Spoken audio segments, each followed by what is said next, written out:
Brilliant. Thank you and welcome everybody, and thank you for coming. This is week 4 of the webinar series of the Greater Manchester Women's Health Showcase. And this week we're looking at cancer and chronic disease prevention and management. My name's Sacha Howell, Senior Lecturer in University in Breast Medical Oncology.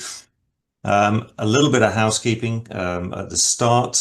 Please keep on mute. In fact, we will be keeping you on mute and with your cameras off.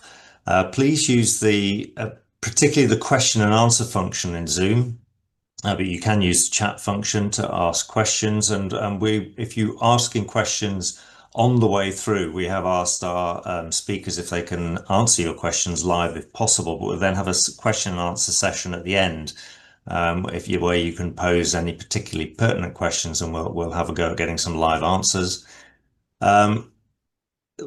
Any problems, if you can't see us, put a comment in the chat and we'll try and address those.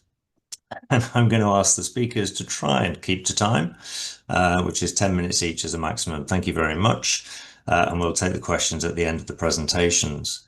I hope you've been able to attend the first 3 webinars, which are there up on the screen, and this is the 4th. And next week on the 25th of June, we'll have the Health Policy and Prevention webinar. Hello. I'm not quite sure why it's doing that, but this is all building to the International Festival of Public Health on Women's Health, AI and Public Health Inclusive Research on the 9th of July, the Schuster Building, and with that website that you can access there. So thank you very much for attending today. I'm just going to stop sharing my slides now so our first speaker can load theirs. And it's a real pleasure to introduce our first speaker today, Stephannie Gillibrand, who's NIHR Applied Research Collaborative, from the NIHR Applied Research Collaborative, and whose research investigates one of the most critical challenges in public health, which is equity of access.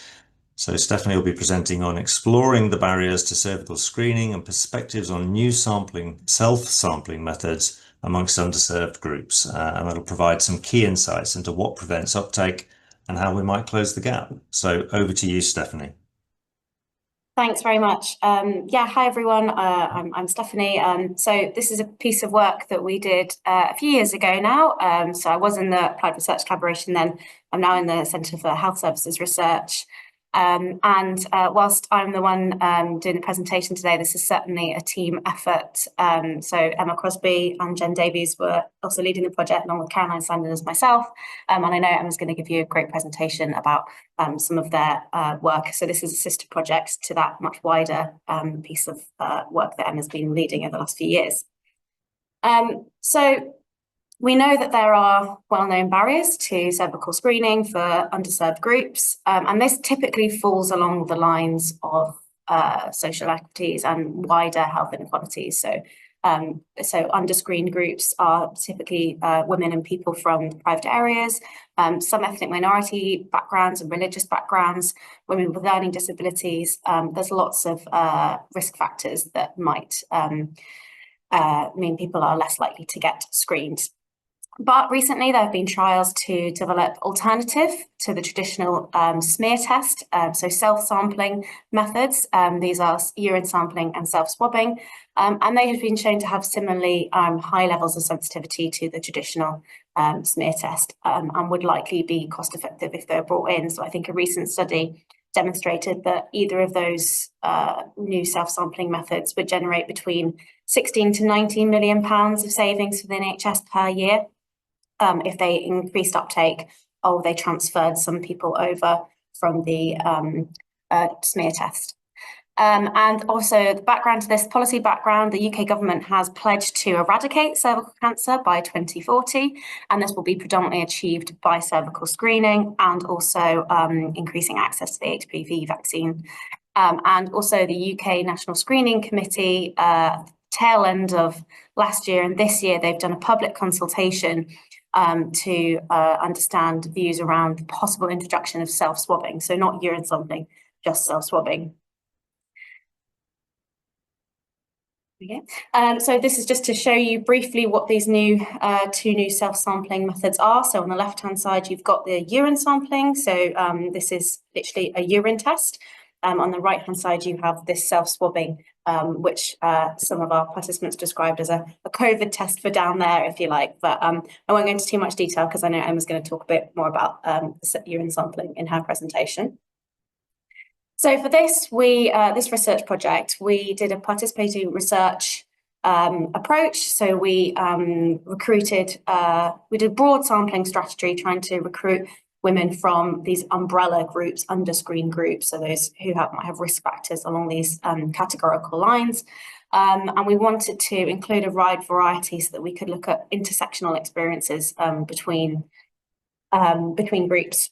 So we recruited 48 people from the Greater Manchester area. Approximately a third of those had either never attended screening or could be classed as an unregular attender.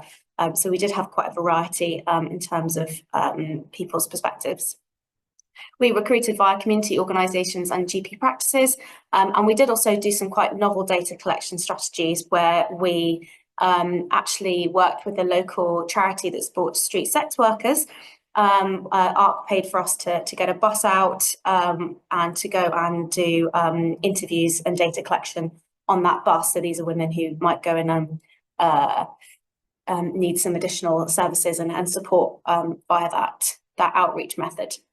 So we did interviews and focus groups. We did them both in person and online between March and August 2023. And we inductively coded our analysis using frameworks and approaches on feminist perspectives on body autonomy, and also this access model of access to human fits. This is developed by my colleague Jen Voorhees in our department, which basically says that access to primary healthcare services is a negotiation between interpersonal factors, system factors, kind of structural components, workforce, all of these things that become a nexus for why people or how people navigate and access services. And we also overlaid intersectionality on this as well. So intersectionality is the concept that people face intersecting disadvantages and oppressions, and that determines their lived experience in our socially stratified world. So the aim of this study was to understand experiences during and barriers to the cervical screening for people from under-screened groups. And we also wanted to explore the views of people from under-screened groups as well, to understand their perspectives on self-sampling as an alternative screening method, to see how this makes addressed existing barriers and also impact any changes in screening within primary care service delivery.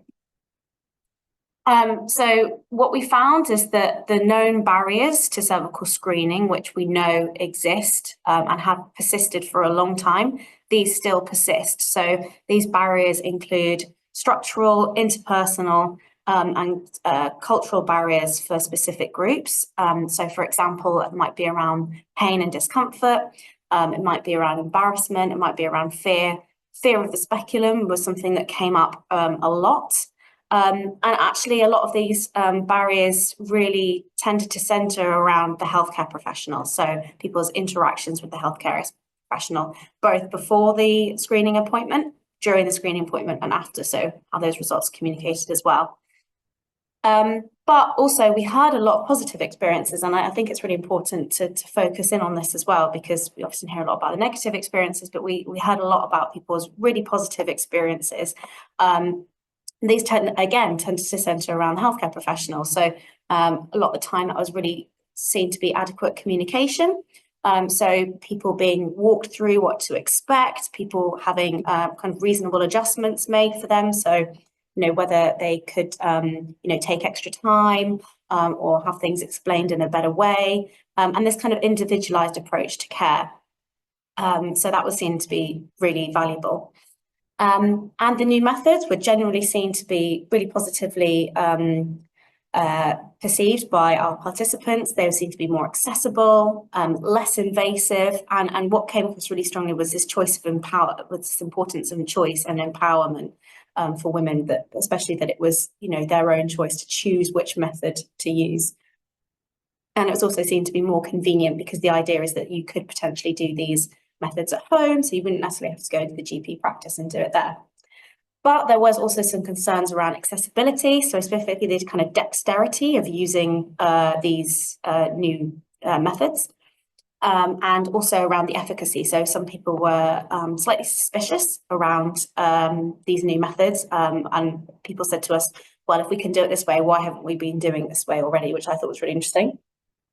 And there was also this identified need for appropriate and accessible information around these new methods as well. So the comms would seem to be really important.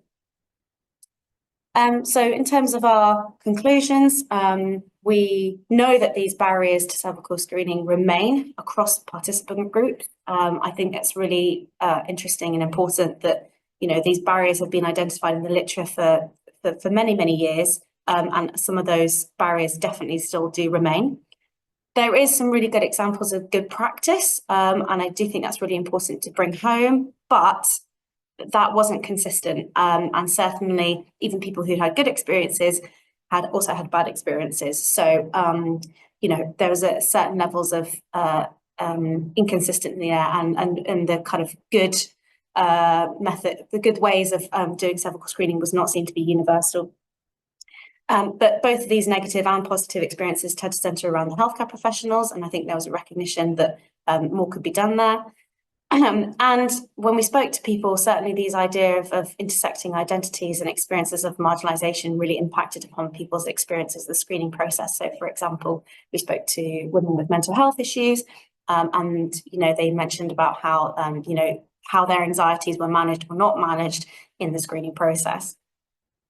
The new methods were particularly seen to be a way to bring greater empowerment and autonomy to women and people during the screening process, mostly because it gave control to people to choose which method to do, where to do it, and how to do it. But it was really seen that if these new methods weren't implemented in the right way, that they could potentially negate some of the potential benefits that could be realised. And that's that. The paper is published in BMC Health Services Research. The link is there. I can also put it in the chat. I'm happy to take any questions. And I think that was bang on 10 minutes. So I'm going to give myself a gold star. Brilliant, Stephannie. Thank you very much. Really great research, and much more important than the fact that you stuck to time. But no, that's terrific. Thank you. So without further ado, because we're going to do questions at the end, if you do have any questions, please put them into the question and answer or chat function. But it is a real pleasure to move on now to our second speaker, Professor Emma Crosbie. She's from the National Institute of Health Research, Manchester Biomedical Research Centre, and does much more than that besides. Emma's leading the ACEs study, Alternative Cervical Screening, exploring the use of urine self-sampling for cervical cancer screening.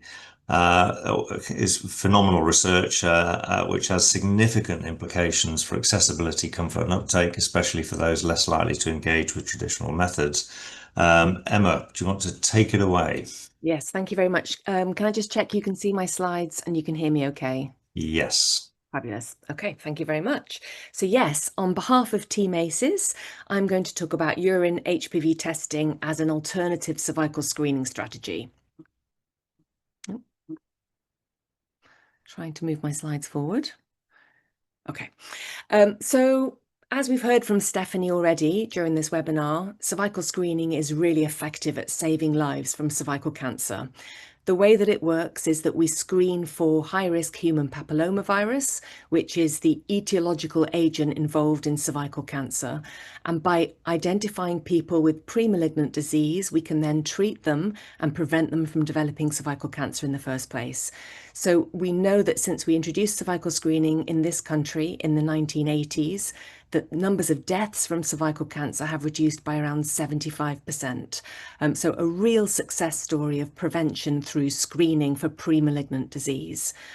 But in the UK, uptake of cervical screening, despite being free and available for everybody, is declining, with only about 68% of people who are due cervical screening adequately screened, and an estimated 5 million people currently overdue screening. As we've heard from Stephannie, there are lots of different barriers to cervical screening, including such things as the embarrassment, the fear of the speculum examination, and also factors related to the convenience of attending a screening appointment. There being poor access to these screening appointments, lack of staff, and so on. And therefore self-sampling may help to improve uptake by this 1/3 of people who currently are not attending. So self-sampling works by testing for the high-risk human papillomavirus in body fluids collected by the person themselves. So in many countries in the world, they have already introduced vaginal self-sampling as an alternative cervical screening strategy. And in the UK, there is a consultation currently happening to look at whether we can introduce self-sampling here in the UK as well. And I think the plan is to first introduce vaginal self-sampling for underscreened groups, with the view of perhaps offering self-sampling as a choice for everybody in the future.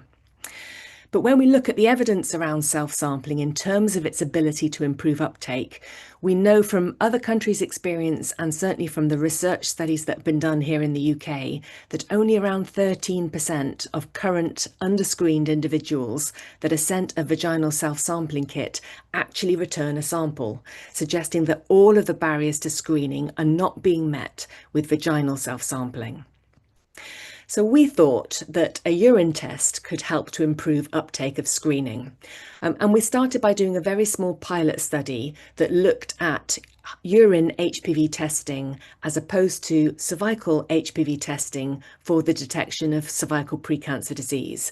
And in this study that was published a few years ago now in BMJ Open, we showed that a urine HPV test found 16 of the 18 cervical precancer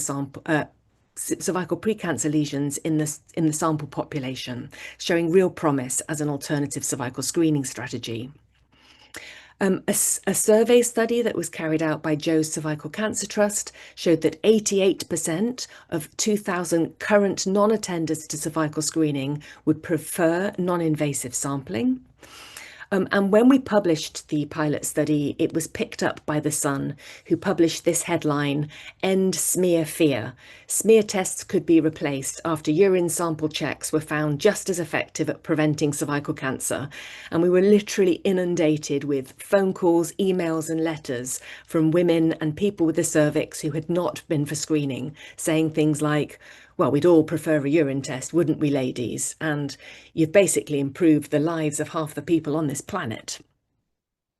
And so we thought it was a good idea to continue to work on the idea that a urine test could be an alternative sampling type for cervical screening. And so we've been using this device, which is the Colli-P device, which is a specialized urine collection device.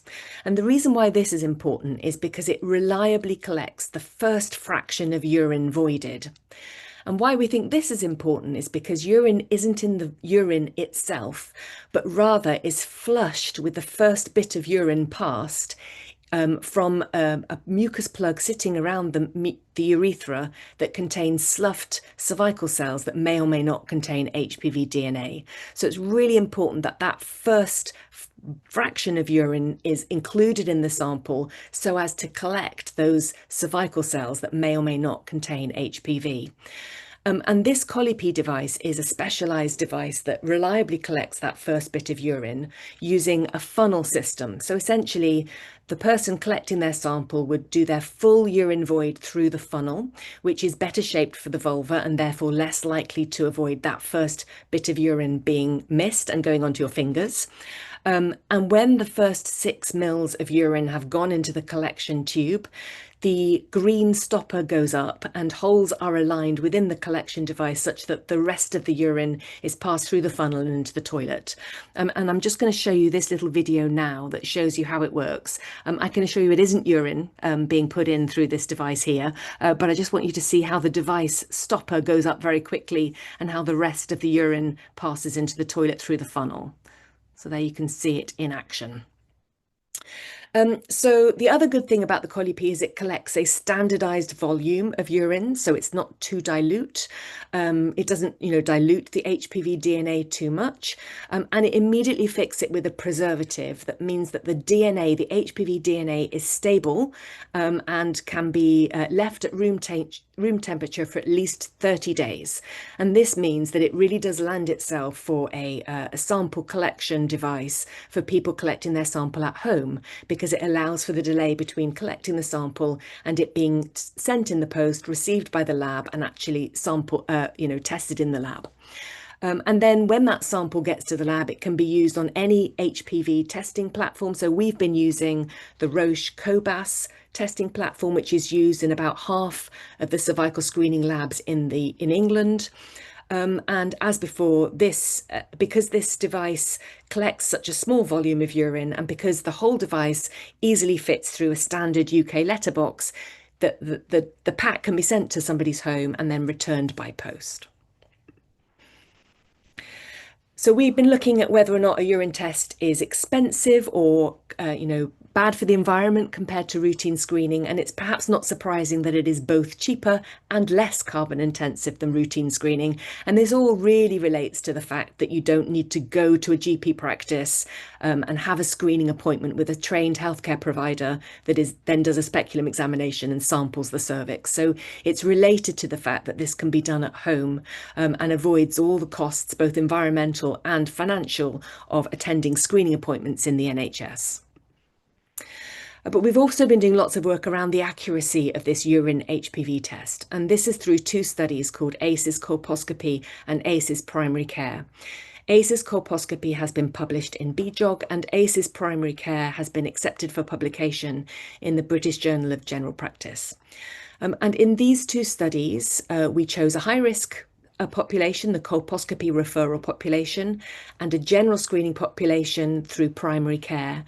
And we took matched samples from 1,757 participants from the cervix and the urine sample in the same visit. And we then tested both of those samples for high-risk HPV and then followed up for clinical outcomes.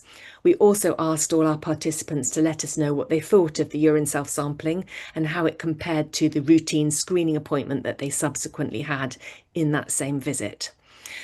And in these 1,757 people, there was an average age of our participants of 36, and the prevalence of HPV in the general screening population was 13.5%, which is about what we would expect. And of course, in the colposcopy referral population, the prevalence of HPV was much higher because this was how they referred to the colposcopy clinic in the first place. In total, we had 149 CIN2+ lesions, which are the cervical precancer lesions that we're trying to detect through screening. And because we had such high numbers of CIN2+ in this sample, we were able to find, with really good precision of estimate, that the relative sensitivity of precancer detection using the Colli-Pee collected urine was 92%. And the relative sensitivity for CIN3+ detection, so the true precancer lesion for cervical cancer, was 95%. So this really shows huge promise in terms of actually being able to pick up the precancer that we need to pick up in cervical screening.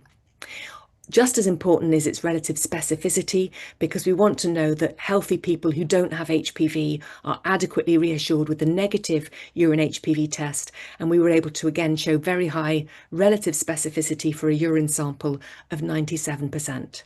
And using all of these data, we're able to conclude that urine is actually non-inferior to routine cervical screening for the detection of cervical precancer. And this is based on two published studies that have predefined what the inferiority margins should be when comparing any new tests to routine cervical screening. We also are able to show that a urine test is very user-friendly and that most people agreed or strongly agreed that they would be happy if cervical screening changed to urine self-sampling, that this would be something that they would get behind. It is important to note at this point that we have been talking here about people who have gone for routine screening. So it isn't the envisaged population of non-attenders that we hope that urine self-sampling will encourage to attend for screening, but nevertheless does show that current attenders of cervical screening would be interested in doing a urine self-sampling test. And then just to tell you a little bit more about the ACES portfolio of studies. So we are very excited by these data that show that urine self-sampling could be an effective way of screening for cervical precancer. But we're also interested in whether or not it could actually improve uptake in current non-attenders. And so we're doing the ACES at home and the ACES choice studies, which are looking at non-attenders to routine screening and offering them the option of a urine self-sampling kit or a vaginal self-sampling kit to help them attend cervical screening. And so the at-home study randomised 10,000 people who were overdue cervical screening to either be sent a urine self-sampling kit to their home address or a vaginal self-sampling kit, or to receive a letter asking them if they would like a vaginal self-sampling kit or a urine self-sampling kit, given that this is how we perceived the NHS cervical screening programme might take self-sampling forward, and also a letter offering them a choice between urine self-sampling and vaginal self-sampling. So we're just analysing the data from that, and we're very excited to be able to present those data in due course. And then a very similar study, the ACES Choice study, is targeting specific underscreened groups and asking them to directly choose between a urine self-sampling kit and a vaginal self-sampling kit if they are overdue cervical screening. We're also looking at ACES LGBTQ+ and the ACES diversity studies, which are two typically underscreened populations, and asking them about current barriers to non-attendance and whether or not urine self-sampling could help to overcome some of those barriers. And of course, you've already heard from Stephannie in some of this respect, in terms of, you know, a real qualitative study asking people what they think, what are the barriers and how can urine self-sampling overcome those barriers. And then also the ACES Kenya project, which is looking at whether a urine self-sampling test could be helpful in those countries that currently don't have an organised cervical screening programme, because it cuts out some of the infrastructure that might need to be in place for routine cervical screening. So could urine HPV testing actually help people in Kenya, for example, to be screened? And then finally, the ACES Over 65 project, which is looking at offering urine self-sampling to people over the age of 65 who have exited the NHS cervical screening programme, but who remain at risk of cervical cancer and have no opportunities to be screened, to see whether or not there is still a prevalence of HPV in that population that warrants us thinking about extending the cervical screening age beyond the age of 65, as has been done in many other countries. And then these are some photos of Team ACES, but there are of course lots of other people that I don't have on these pictures, so just a big shout out to them for all their help and support in doing these really interesting and important studies. And thank you very much for your attention. Emma, that was absolutely brilliant. It's clearly world-leading research, and thank you very much for presenting it so clearly. I'm very pleased to see that you were drinking water whilst the rest of your team were on their alcohol. So well done for leading there on preventive medicine. That was terrific. So it's a real pleasure now to introduce our third presenter, Dr. Claire Higham, also from the NIHR Biomedical Research Centre in Manchester. Claire will be introducing the RADBONE project, a pioneering study looking at improving bone health in women exposed to radiotherapy. So that's a crucial area in cancer survivorship and long-term care. So over to you, Claire. Thank you very much. Now, do I need to swap my view, or is that okay? Yeah, please. Swap? Yes. Is that right now? Correct. That's brilliant. Okay, great. Thank you I will hide that as well. Thank you for inviting me. So as Sacha's just said, I'm going to spend the next 10 minutes just telling you about a package of research that I've been developing, along with a huge team of collaborators and research assistants and nurses since around 2012. So I'm going to start just with it, set the scene with a very short case presentation of a typical radiotherapy related insufficiency fracture. So this is a lady that was referred to me when I was first started as a consultant at the Christie in 2012, but very much sort of typifies these cases. So this was a 57-year-old lady who had a diagnosis of vaginal squamous cell carcinoma and went through the usual treatment at the time, which was surgery, radical external beam radiotherapy and volt brachytherapy. And she was doing well following her curative intent treatment. Then at 12 months following treatment, she developed suddenly, turned over in bed overnight and developed sudden onset deep pelvic pain, and after feeling really well, suddenly was unable to mobilize, unable to go to work, and this was having a significant impact on her quality of life. The biggest thing, her first main concern, of course, was whether or not she'd had a recurrence, and so she was referred back to the gynae oncology team, who did an MRI scan, and which showed no evidence of cancer recurrence, but you can see with these green lines here some hypointense bone marrow signal consistent with fractures, and these are typical for bilateral radiotherapy-related insufficiency fractures. So what do we know about these fractures? Well, over the last 20 or so years, there have been quite a large number of descriptive papers describing the occurrence of these fractures, the incidence, and some of the risk factors. What was very helpful was that in 2019-2020, there was a meta-analysis and also a systematic review looking at this and summarize the literature for patients who have gynae oncology fractures. So the fractures are different. These insufficiency fractures in the pelvis are different to those pelvic fractures that we see typically with osteoporosis in the older age group, as they're predominantly in the predominantly in the pubic bone, whereas the radiotherapy-related fractures are usually in the sacrum, sacroiliac region, and can happen in much younger patients.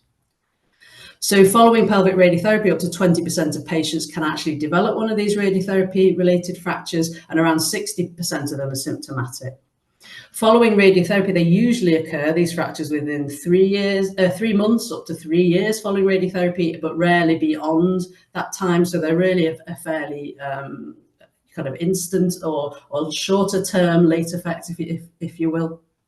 They have been described in all pelvic cancers, so while the majority of the work we've done is in women, men who've had pelvic radiotherapy also develop them, and they can happen with any type of radiotherapy, even the newer techniques.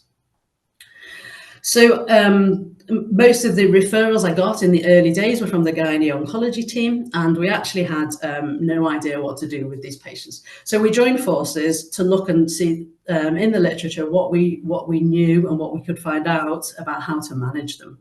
So here we have Susan Davison and Jack Livesey, who were sort of instigated a lot of this research with myself in the very early days. What we did was a Cochrane review, which essentially took a very long time and was quite painful, but actually at the end showed that there were essentially no studies at all that met the criteria to be included in the quantitative synthesis, and so really nothing that we could go on in terms of how to manage these patients. And as a sub-study of this, we also looked at quality of life, and again, there were no papers in the literature that met any criteria for looking into this. And so what we did was a number of research applications, mainly RFPB related, which were initially unsuccessful. But none of the work was actually wasted, and ultimately this project was funded in 2019 by the MRC as part of an MRC CARP award for myself. I say by myself, but there were a large number of people supporting me, and I've just pictured here some of the mentors I had at the Christie that supported me in this application. So we called the project RADBONE, and essentially this was a randomized feasibility study for women undergoing pelvic radiotherapy. So we randomized women between the age of 18 and 80 years to either a musculoskeletal health package arm or a standard of care arm, in which essentially there was no review at all of bone health following the usual procedures. Within the musculoskeletal health package treatment arm, the women received prehabilitation exercise and nutrition advice over the radiotherapy period, which had never been done before. They had baseline DEXA scan and a conventional fracture risk calculated, and were treating according to this. All patients in both arms then had follow-up MR scans to look for fractures at 6, 12 and 18 months. The primary outcome of the study was feasibility, to see essentially whether women could tolerate all the elements of looking at the bone health within this arm whilst undergoing their other treatments, and then in order to power a larger multi-centre RCT, including the health economic analysis. There were secondary and exploratory endpoints looking at fracture rates and bone turnover. So I can't give you the full results, as we are still actually analysing these, but I can share some of the data, and these have never actually been presented before. We got off to a little bit of a rocky start as the funding started in 2019 in November, and of course we had to halt everything then for the COVID pandemic, and eventually we started recruiting in 2021. Things were still a little bit difficult at the time, so we had to amend the protocol on a couple of occasions to widen the inclusion criteria to meet the number of patients, to meet the primary outcome, and we closed the recruitment in February 2023. We screened over 700 patients, 100 of whom were eligible, and we managed to recruit 41 of those 100 patients thanks to our fantastic research nursing team, shown here with Fiona McCartin particularly instrumental in this. And those that we recruited were very good at staying in the trial, completing all the various elements actually, and 32 out of the 41 completed everything. So 3 patients unfortunately died before the end of the study, and 6 dropped out. These were mainly as they developed other medical issues. And so we're happy, although we haven't finished the full analysis, that we managed to recruit and retain these patients within the trial. Patients were tolerated the musculoskeletal health package and actually enjoyed being part of the study, enjoyed thinking about their bone health and taking responsibility for that. And so we're now moving on to a multi-centre randomised control trial once we've kind of finalised the results over the next month or so. And just to note that within the study group, even though these patients were having modern techniques, 8 patients developed a radiotherapy-related fracture, 5 in the observational group and 3 in the musculoskeletal health package group. So in terms of the RADBONE package, project has grown substantially over the years, from that initial idea in 2012 with the gynae oncology team into a much bigger project. So we now have 3 strands to this RADBONE package. We have a RADBONE package looking at the understanding of the fractures, prediction and prevention and management, and I'm just going to briefly go through each of those. So in terms of understanding the mechanisms of why these fractures occur, I'm very lucky to be working with Victoria, who's got an MRC-funded PhD with the University of Manchester.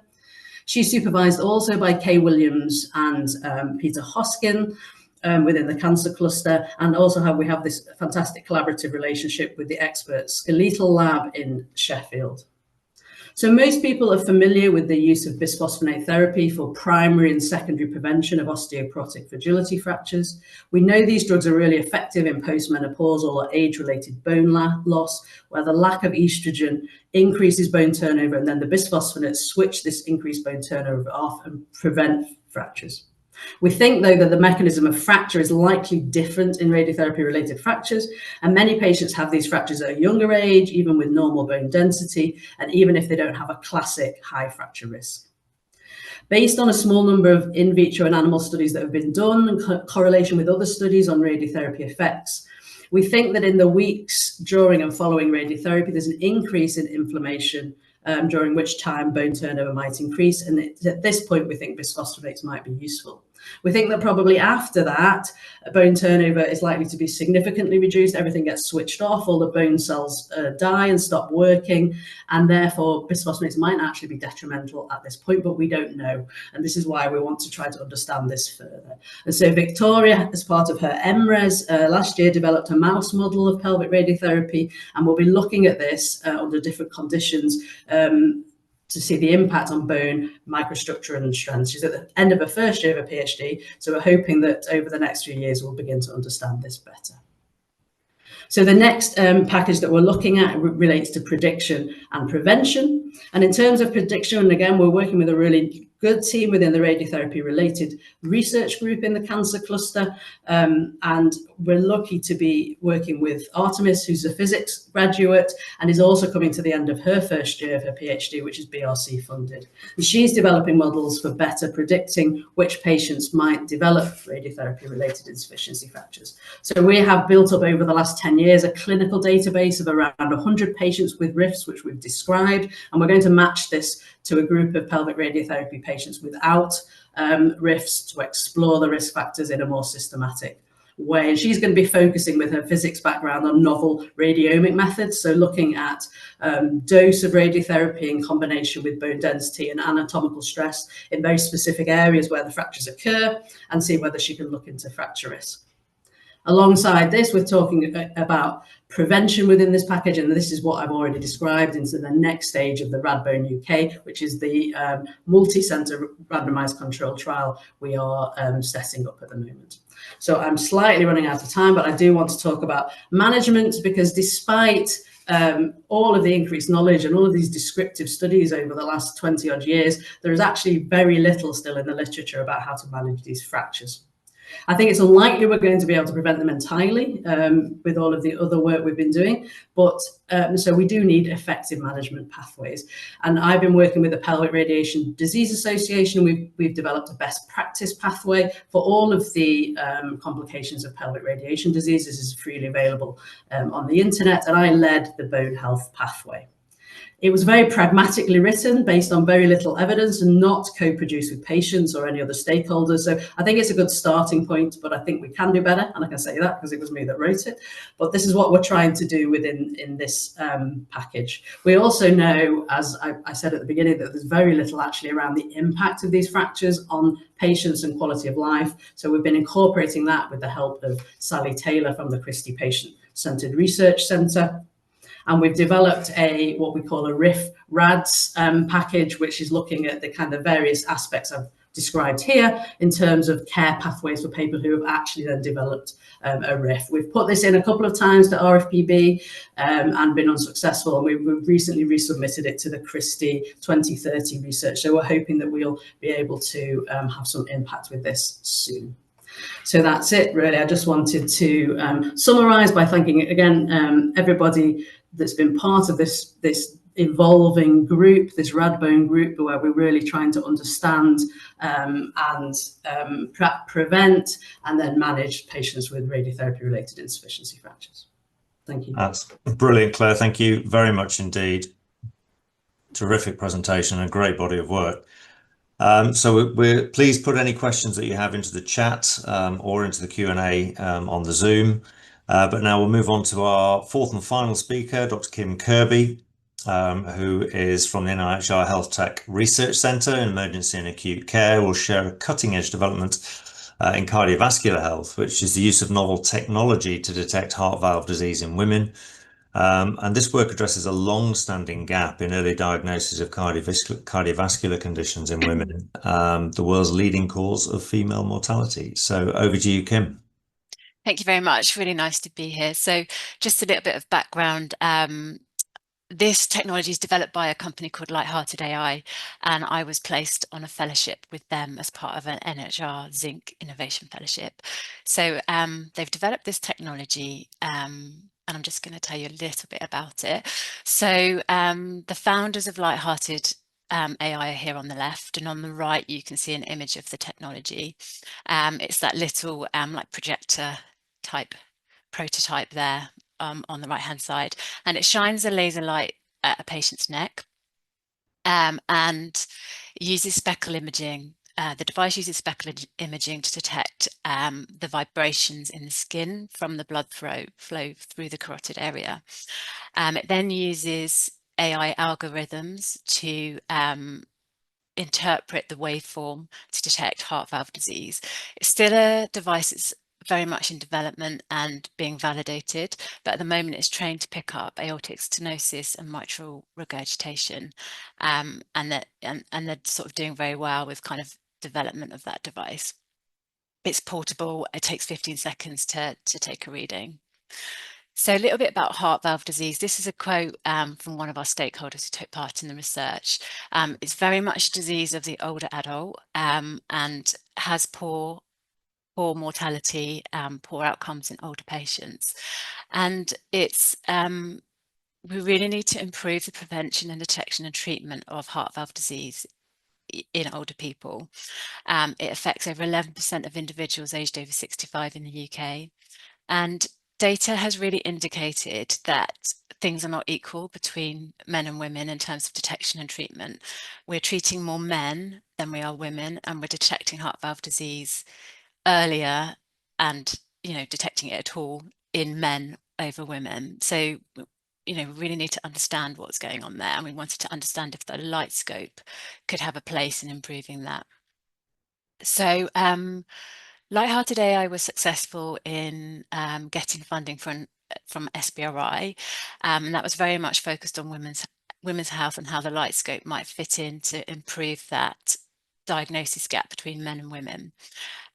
So as I was on placement with them, we developed like an interview studies with stakeholders to try and understand what's going on, why are women less likely to have their heart valve disease detected and treated than men, and also to try to understand if the light scope might have a place in improving that early detection in women. So I interviewed 13 stakeholders. Mostly they were in the heart valve disease clinical pathway. I also interviewed a health economist and a pharmacist as well to try and understand their views and where they thought the light scope might be best placed. So I'm just going to share, there was a lot of things that I could put into this presentation. I'm just going to give you a broad overview. So in terms of benefits of early detection of heart valve disease, as I said earlier, it has really poor outcomes, but also the pathway, there's delays in the pathway, delays to get echo, delays to see the right doctor, delays to get your treatment. So the earlier patients can have their heart valve disease detected and they get put on the pathway, the better. And this stakeholder was saying, in their view, there's a window of opportunity, and if you miss it, then that patient has very poor outcomes, and we need to kind of treat them quickly. And also in terms of healthcare utilisation, if we can detect patients earlier and they have elective TAVI surgery, that has a lot less healthcare resource use than if a patient's going to go for open heart surgery. TAVI patients might be in and out within the day or might stay overnight and be out the next day. If a patient goes in as an emergency case and then has open heart surgery, they might be in hospital for 14 days. So in terms of the reasons around delayed and misdiagnosis in women, this was quite complicated. And there was a view from the stakeholders that women were less likely to seek healthcare for their symptoms. They were also more likely to have their health symptoms passed off as something else. Menopause came up in quite a lot of the interviews, but also women. The stakeholders felt that women presented with different symptoms to men. So women were more likely to present with breathlessness or lightheadedness, whereas men are more likely to present with chest pain. So because men had chest pain, they were more likely to have some kind of referral than women who had those kind of, I guess, what could be considered less serious symptoms. And also physiologically, when women have heart valve disease, they're more likely to have a fibrotic valve than a calcium on their valve, which is more associated with men. And traditionally, historically, patient trials around heart valve disease have focused on men and not women. So the guidelines are more written around men's health than women's health, but applied to women in the same way. So there's a lot going on around why women are being misdiagnosed and receiving delayed treatment. And there's a lot of focus on this, and that's shifting now. But that's the reason why it's been happening. So enablers to improving the delayed and misdiagnosis in women. So funding came up a lot. If we're going to have these new technologies, potentially in primary care, the savings are in secondary care. So we need system-wide funding to improve the early detection in primary care. Education came up a lot, like a public health campaign, so that we can raise awareness amongst the population about heart valve disease, about the symptoms for men and women, but particularly like trying to improve women seeking support for their symptoms, and also education amongst healthcare professionals. You know, the GPs I interviewed weren't really aware about this misdiagnosis gap, and also about not completely aware about the full dangers of heart valve disease. So there's a lot to do there around educating not just GPs, like all clinicians, like the workforce, around dangers of heart valve disease. We need more research focused on women, recruiting women into trials. And if with new innovations, we need to understand how they're going to fit into the heart valve disease pathway, how that pathway might change, who might be able to use these technologies, because the light scope could be used by anyone. It doesn't have to be a clinician. So, you know, things can change in how we manage heart valve disease and how we detect it. There's a lot that came up around potential unintended consequences of improving early detection, and that was around overburdening the NHS and sort of causing patient anxiety. If we're picking up patients with mild heart valve disease with no symptoms, who might not need treatment for a long time or might not need any treatment, they're going to require monitoring, and we might increase patient anxiety in that group of people. So in terms of where the light scope might fit, it was very much in primary and community care. There was a case, a sort of there's potential for it to be used to rule out pressure on echo services by ruling out patients that have been referred that don't need to be referred. We talked a lot about screening, but there's unintended consequences of that, of like detecting disease that might not need treatment. And there was also a case around widening access to care. It's a portable device, it can be taken out into the community. And the pharmacist and pharmacy owner felt that the community pharmacies are really well placed to widen access to care, and would be very keen on using technologies like the light scope to widen access to care. So just in summary, you know, heart valve disease, it's a big deal. We're under-treating, under-detecting it in women, and we need to do more around kind of that early detection and educating people and understanding how these new technologies can fit into the heart valve disease pathway. Thank you very much. That's fantastic, Kim. Thank you very much indeed. Some great work, and we have actually had a question just in from an anonymous member that says, are individuals with a history of heart condition at higher risk of developing heart valve disease? And I suppose that's thinking about whether there might be targeted use of the technology that you've been talking about. I'm not a cardiologist, so I don't know the answer to that question, sorry. Yeah, potentially, yeah, that it could be targeted at people deemed to be at high risk. Yeah. I'm not sure exactly which types of disease would mean you're at high risk. No, okay. Sorry. Thank you. That's okay. I thought it was interesting the name for the company, Light-Hearted AI. I mean, I understand why it's light and it's the heart, but it doesn't necessarily convey the idea of a serious health condition, which I don't know whether they might need to think about that one. Yeah, possibly. Anyway, no, that was great presentation. Thank you. So the floor is open now to questions. So if you do have any questions for any of the speakers, please do put those into the chat or into the Q&A, and we've got those open in front of us so we can see any coming through immediately. Claire, can I ask you a question? Yes. You mentioned about the radiotherapy-induced inflammation in the bone. And I wondered whether you were going to look at any anti-inflammatory approaches with the mouse model, as opposed to just, it sounded like you were looking at bisphosphonates in that model, but what about any other approaches like anti-inflammatories?